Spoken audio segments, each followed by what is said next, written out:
ሳሚ እንዶ ሳሚ እኮ ተመስገን ያላለው ሰውዬ ጭራሽ ዲቪን ካዳነው በኋላ እንደ ድራማ እንደሚይዝበት እኮ እኔ ለመመስገን ብዬ ሳይሆን ስላሳዘንከኝ ነው።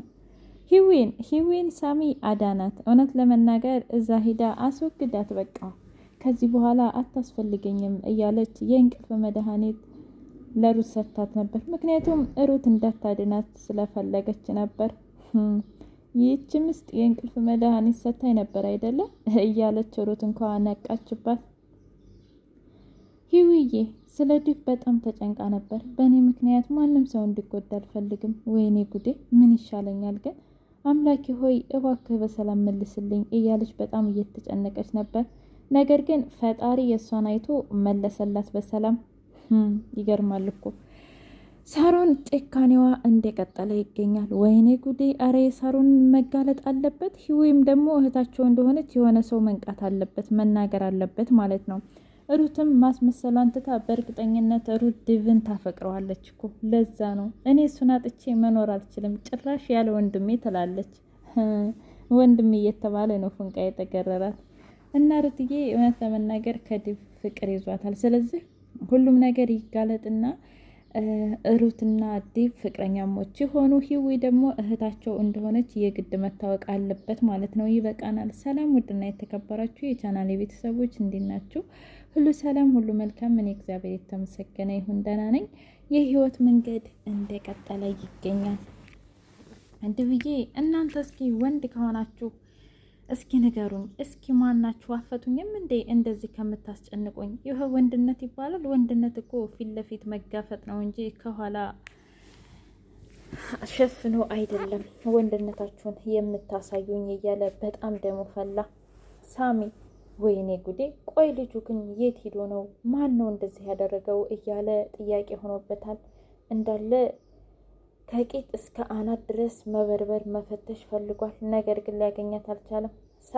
ሳሮንዬ እንግዲህ ሂዳ ከሆነ ሰው ጋር በጣም እያወራች ነበረ። ከዛም በኋላ ሰሚ ተከትሏት ነበር። ሳሚ ልብ ብሎ እያያት ነበር። አንቺ ነሽ ማለት ነው ከዚህ ሁሉ ጀርባ እያለ ሲከታተላት ወደው አመለጠችው።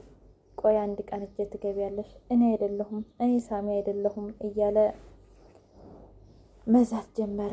ሩት ደግሞ ታውቂያለሽ ግን ሂዊ ይመጣል አይደል ዲቭ ስትል፣ አዎ ይመጣል። ለምን ደስ ትያለሽ? በጣም ነው የሚመጣው ታውቂያለሽ። ግን በእኔ ምክንያት እንደዚህ መሆናችሁን ማመን አልቻልኩም እስካሁን ድረስ፣ በጣም ይቅርታ እያለች ማውራት ጀመረች። ምንም ችግር የለውም፣ ለምን እንደዛ ትያለሽ? አይ እኔ እኮ ከዚህ በኋላ ልጄን እኔ ራሴ ብጋፈጥ ይሻል ነበረ። እናንተን እኮ በቃ አልሆነ ውስጥ ነው የከተትኳችሁ፣ በጣም ይቅርታ እያለች፣ አይ ምንም አይደለም በቃ ለማንኛውም እኔ ልሂድና ልተኛ እራሴን አሞኛል ብላ ከዛም በኋላ ተኛች። ሳሮን የእንቅልፍ መድኃኒት ሰጣቻትና እየሳቀች ለራሷ እየተደሰተች ሂዋን አለቻት፣ ወይ እንግዲህ አንቺ አንድ ቦታ ሂጂ፣ እዛ ቦታ ከሄድሽ በኋላ ምናልባት ልታገኙ ትችያለሽ፣ እኔም ደግሞ ሆነ ቦታ ሄዳለሁ ስትል፣ እሺ በጣም ደስ ይለኛል፣ ግን ዲቭ ይመልሳል አይደል ብላ ስጠይቃት፣ ይኸውልሽ አሁን ስለመመለስ ስላለመመለስ አይደለም፣ ይሄን አሳዛኝ ፊትሽን ሰው እንዳዝንልሽ ብለሽ እንደዛ አታድርጊ እሺ አለቻት። እሺ ለማንኛውም እዛ ሄዳለሁ እያለች እየሮጠች ስትሄድ ሳሮን በሉ ግደሏት፣ አስወግዷት፣ እዛ ማንም ሰው አይኖርም፣ ምንም አይነት መረጃ እንዳታስቀምጡ ብላ ስልኳን ካወራች በኋላ ሳሚ መንገድ ላይ ያገኛት። ቆየት እየሄድሽ ነው እንዴ? ሳሮን እኮ ልካኝ፣ ከፈለገች ራሷ አትሄድም እንዴ አላት። አይ እሷም እኮ ሆነ ቦታ ልትሄድ ነው፣ ነገርኩሽ አንቺ ሴትዮ፣ አሁን ሳታሳብጅኝ ነይ ነው የምልሽ ሲል፣ አረ በፍጹም እኔማ ዲቭን ይዤ እመጣለሁኝ፣ እዛ ላከችኝ ቦታ የግድ መሄድ አለብኝ ስትል፣ ነገርኩሽ ካልሆነ ተሸክሜ ነው የማስገባሽ እና አንቺ አትፈልጊውም፣ እኔ እኮ ሁሉንም ቦታ ፈልጌዋለሁኝ፣ ነገር ግን እዛ ቦታ ላይ እሱ የለም። እውነትህን ነው? አዎ እምቢ አለች። በፍጹም እምቢ አለች። ቆይ አንቺ ሴትዮ ለምንድን ነው ድርቅናሽን የማትታዩ ብሎ እየጎተተ ይዟት መጣ። እሺ ሳሮን ወይኔ ጉዴ ተዋረድኩ አለች፣ እነሱን እንደዛ ሲያወሩ ሲሰማቸው።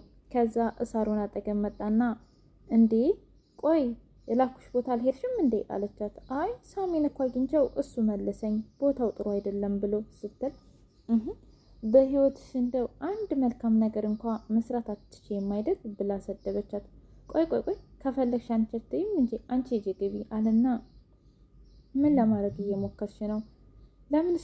ለምንስ ነው ደግሞ ህይዋንን እዛ ቦታ ላይ የላክሻት ሲል ህይወትን እዛ ቦታ ላይ የላክሻት ሲል ምን ማለት ፈልገህ ነው? ከፈለግሽ አንቺ መሄድ ቦታው ጥሩ እንዳልሆነና ቅድም ደግሞ እዛ ቦታ ላይ አግኝቼሽ ነበረ። እዛ ምን እየሰራሽ ነው? ከደቂቃዎች በኋላ ትተሽልሽ የት እንደገባሽ ራሱ አላውቅም አላት። እናንተ ብቻ ናችሁ እንደ ዴቭን የምትፈልጉት? እኔም እኮ ነኝ። እና ታዲያ በዛ ሁኔታ እዛ ውስጥ እዛ ጉሬ ውስጥ እንዴት እዛ እንደሆነ አቀሽ ሄድሽ እያለ ሲላት፣ አይ በቃ አንተ ደግሞ ስራ ፈት ነህ፣ ስለዚህ እኔ በቃ ልሄድ ብላ ሄደች። ታውቂያለሽ፣ ቆይ አንድ ቀን እንደምንም ብዬ አገኝሻለሁ እያለ ዛተባት። በሌላ ጊዜ እንግዲህ ሂዊ መጣችና እንደ ሩት እንዴት ነሽ ደህና ነሽ ስትላት፣ አዎ ደህና ነኝ፣ ምንድን ነው ምን ተፈጠረ ስትል፣ ውይ እስኪ አትጠይቂኝ፣ ሳሮን ከሆነ ቦታ ልካኝ ከዛም በኋላ ሳሚ መለሰኝ አለች። እውነትሽን ነው? አዎ። ወይኔ ገና ዛሬ ሳሚ ለመጀመሪያ ጊዜ ጥሩ ስራ ሰራ አለች። እየነገርኩሽ ያለሁት እኮ መለሰኝ ነው እኮ ነው የምልሽ እኮ አንቺ አታውቂያትም እባክሽ ታይ። ሳሮን እኮ ድሮ ያለችበትን ሁኔታ የድሮውን መልካምነት ብታይ በፍጹም ታዝኝ ነበር አለቻት። እንደዛ አይደለም፣ እኔ ሳሮንን ባላቃት ይሻላል። ታውቂያለሽ፣ እሷ መጥፎ ሰው ናት፣ ስለዚህ ላንቺ ጥሩ አልነበረም ብሏ። እሺ ለማንኛውም በሌላ በኩል ሳሚዬ እንግዲህ ዲቭን አገኘው። ከዛ ማን ናችሁ አጠገቤ ቆማችሁ እንደዚህ ሙድ የምትይዙብኝ እያለ ሲል አይኑን ግልጥ አደረገ። እንዴ አንተ ነህ እንዴ እንደዚህ ያደረከኝ ያሳፈንከኝ ታውቃለህ ገምቼ ነበር ሲል፣ ኧረ እባክህ አፍህን አትክፈት እና ለምንድን ነው እንደዚህ ቁማ የምታየኝ? እኔማ ላድንህ ነው የመጣሁት፣ ግን ምን አይነት ጀብድ እንደነበርክ ለማየት ነው። እንደዚህ ታስረህ እንኳ ጀብድነትህ በለው እያለ ሙድ ያዘበት። ከዛም በኋላ አሁን ትፈታኝ እንደው ፍታኝ ሲለው፣ እንዴ ጎበዝ ጀግና አይደለህ እንዴ ፍታዋ አለው። እንዴት አጠቄ ነው የምፈታው በዚህ ሁኔታ ብሎ በጣም ተናደደበት። ለማንኛውም እሺ ና ልፍታህ ብሎ ፈታውና እግርና እጅህን ራስህ ፍታ አለው። እውነት? አዎ ና ፍታ ራስህ ብሎ ከዛም በኋላ አንተ ሰውዬ አብደሃል አለውና በጥፊ መቶት ሄደ። ቆይ ታውቃለህ በጣም ተናደደበት። እንደውም መፍታት የለብኝም ነበረ ብሎ ተናደደና ሄደ። ቤት ሲደርስ ሂውዬ እውነት ለመናገር በፍቅር ነው ያቀፈችው። ወይኔ እንዴ እንዴት ነህ ዳንክ እንዴት ነህ ማን ያዳነ ስትል ሳሚ ነው ያዳነኝ። ከዛም በኋላ ወይ ሳሚ ዛሬ ለመጀመሪያ ጊዜ መልካም ነገሮችን እየሰራ ነው አለች ሩት። እሱ ነው መልካም? አዎ እውነት እሱ ነው እንዴ ያዳነ አለችው። አዎ እሱ ነው ያዳነኝ።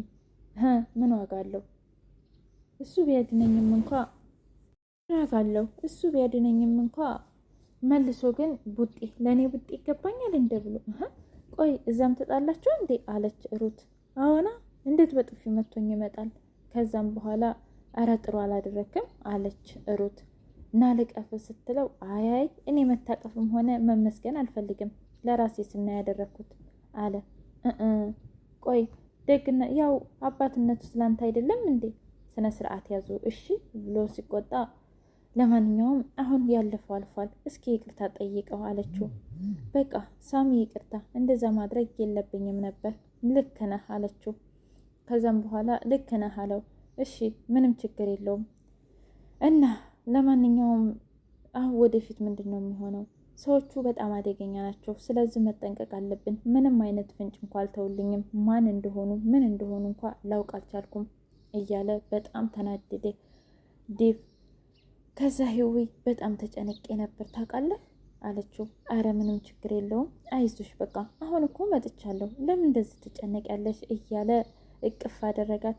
በቃ እኔ ምግብ ላንጣ ብላ ሩት ደግሞ ወደ ክችን ስትገባ መድኃኒቱን አገኘችው። እች ምስጥ ሳሮን የእንቅልፍ መድኃኒት ሰጥታኝ ነበረ አይደል? ቆይ አንድ እርምጃ እየቀደመች ነው፣ ነገር ግን እኔ መቅደም አለብኝ እያለች ነው። አረ ይበቃል፣ እውነት ይበቃል። አረ ሳሮን ትጋለጥ፣ ሂዊም ደግሞ ቤተሰቦቿን ታገኝ። ሩትም ቢሆን ለዲብ ፍቅሯን ትግለጥናትና ይቀበላት አይቀበላት የሚለውን ማወቅ አለብን።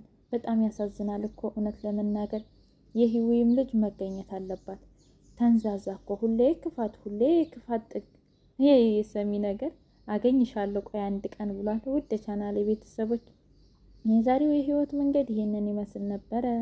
በቀጣይ ቪዲዮ እስከምንገናኝ ቸር ሰንብቱ። ሀገራችንን ሰላም ያድርግልን። ላይክ፣ ሼር፣ ሰብስክራይብ አይረሳ ውዶች። እወዳችኋለሁ።